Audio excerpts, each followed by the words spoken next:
Morning everyone. তো সকাল সকাল জাস্ট আমি তুলে নিয়েছি পুদিনা পাতা আর সেগুলি জলের মধ্যে ডুবিয়ে দিয়েছি যাতে ধুলোবালি সমস্ত বেরিয়ে যায়। আর এই পুদিনা পাতা দিয়েই আমি পুরো জিনিসটা আপনাদের সাথে শেয়ার করছি যে কি বানাবো। মিক্সারের মধ্যে নিয়েছি পরিমাণ মতো চিনি, নুন, পুদিনা পাতা, সঙ্গে দিয়ে দিলাম কাঁচা আম। এটা আমরা ভালোভাবে পেস্ট করে নেব।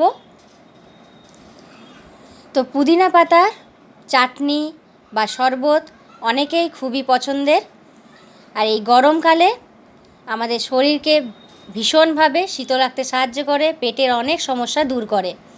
এই পেস্টের মধ্যে দিয়ে দিলাম সামান্য পরিমাণে কাগজি লেবুর রস, আর এখানে আমি 2 গ্লাসে ঠান্ডা জল দিয়েছি, আর সঙ্গে দিলাম গোটা জিরে।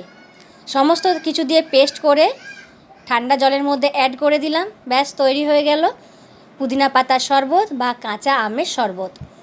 তো এইভাবে আপনারা পেস্টটা বানিয়ে 25 থেকে 30 গ্লাস পর্যন্ত শরবত বানিয়ে সার্ভ করতে পারেন।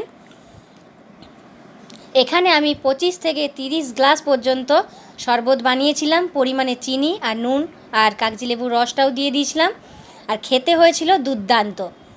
আর যতজনকে সার্ভ করেছিলাম ততজনই বলেছে অসাধারণ হয়েছে।